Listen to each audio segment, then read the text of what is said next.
When a man is prey to his emotions, he is not his own master, but lies at the mercy of fortune. I think my quarry is an illusion. I war against magic. I believe that, though illusion often cheers and comforts, it ultimately and invariably weakens and constricts the spirit. A nightmare is a failed dream, a dream that, by not handling anxiety, has failed in its role as the guardian of sleep. A cosmic perspective always attenuates tragedy. If we climb high enough, we will reach a height from which tragedy ceases to look tragic. Ask yourself, who are the secure ones, the comfortable, the eternally cheerful? I'll tell you the answer. Only those with dull vision, the common people and the children. Life is a miserable thing. I have decided to spend my life thinking about it. To fully relate to another, one must first relate to oneself. If we cannot embrace our own loneliness, we will simply use the other as a shield against isolation. Many a friendship or marriage has failed because, instead of relating to and caring for one another, one person uses another as a shield against isolation.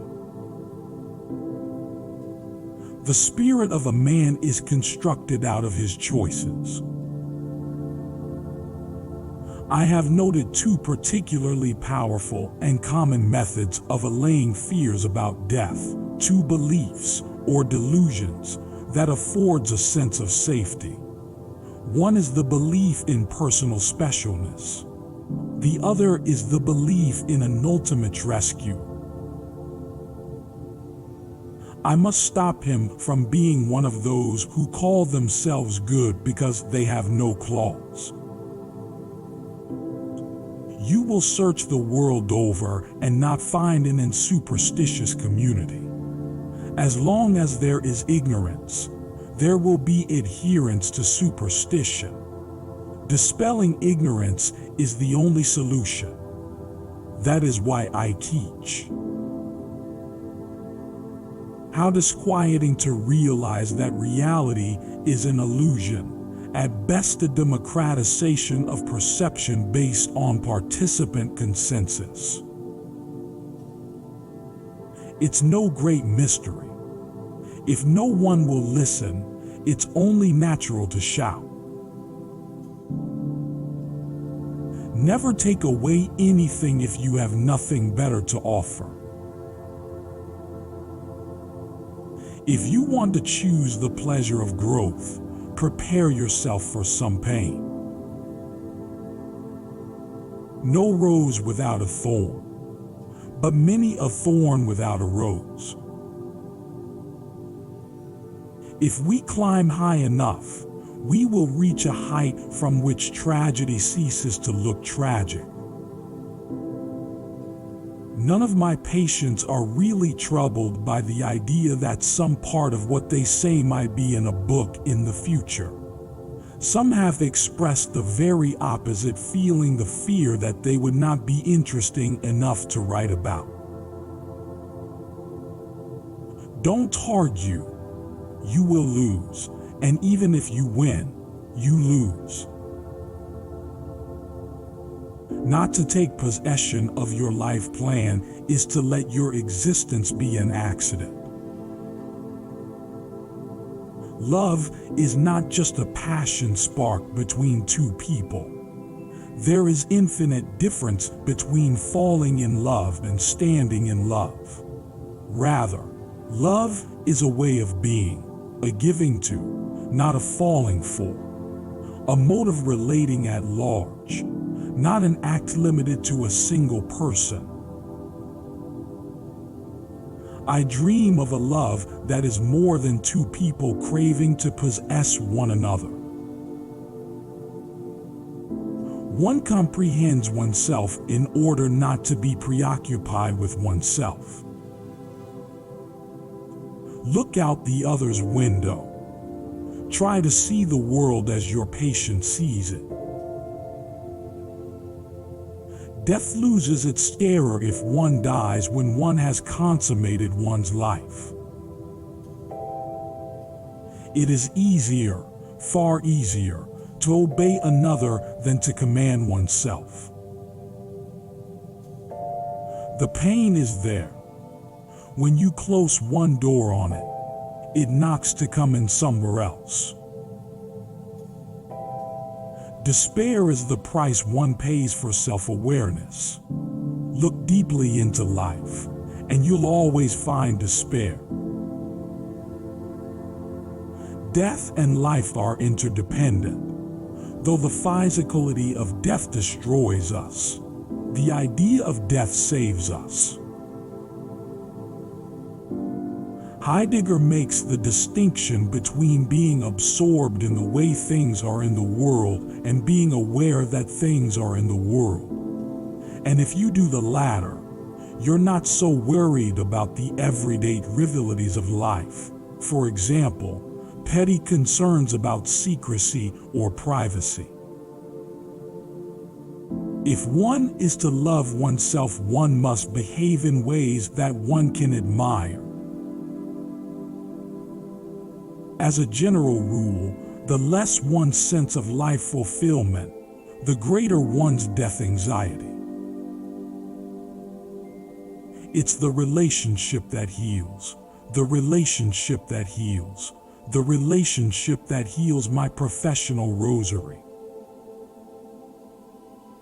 One thing I feel clear about is that it's important not to let your life live you. Otherwise, you end up at 40 feeling you haven't really lived. What have I learned? Perhaps to live now, so that at 50 I won't look back upon my 40s with regret. Sometimes I simply remind patients that sooner or later they will have to relinquish the goal of having a better past. Empathy. Looking out the patient's window. Mature love is loving, not being loved. Always reflect that soon you will be no one and nowhere. When, at the end of their lives, most men look back, they will find that they have lived throughout ad interim. They will be surprised to see that the very thing they allowed to slip by unappreciated and unenjoyed was just their life. And so a man, having been duped by hope, dances into the arms of death. Marriage should be no prison, but a garden in which something higher is cultivated.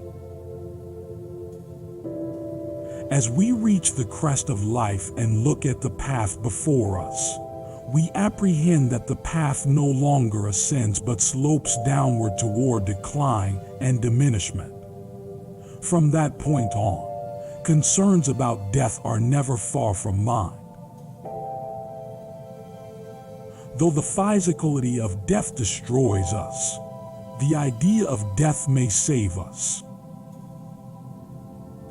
We're not teaching our students the importance of relationships with other people, how you work with them, what the relational pathology consists of, how you examine your own conscience, how you examine the inner world, how you examine your dreams. Life is a spark between two identical voids, the darkness before birth and the one after death. Perhaps the single most important therapeutic credo that I have is that the unexamined life is not worth living. Marriage and its entourage of possession and jealousy enslave the spirit. When you meet someone, you know all about him. On subsequent meetings, you blind yourself to your own wisdom. Therapists need to have a long experience in personal therapy to see what it's like to be on the other side of the couch and see what they find helpful or not helpful. And if possible, get into therapy at different stages of their life with different kinds of therapists just to sample a bit. It is wrong to bear children out of need. Wrong to use a child to alleviate loneliness. Wrong to provide purpose in life by reproducing another copy of oneself. It is wrong also to seek immortality by spewing one's germ into the future as though sperm contains your consciousness. Living safely is dangerous. The path to decision may be hard because it leads into the territory of both finitiness and groundlessness, domains soaked in anxiety. Absolute power, as we have always known, corrupts absolutely. It corrupts because it does not do the trick for the individual. Reality always creeps in the reality of our helplessness and our mortality. The reality that, despite our reach for the stars, a creaturely fate awaits us. To the extent that one is responsible for one's life, one is alone. 4 major existential concerns: death, meaning in life, isolation, and freedom play a crucial role in the inner life of every human being. And psychiatry is a strange field because, unlike any other field of medicine, you never really finish. Your greatest instrument is you, yourself, and the work of self-understanding is endless. I'm still learning. Every person must choose how much truth he can stand.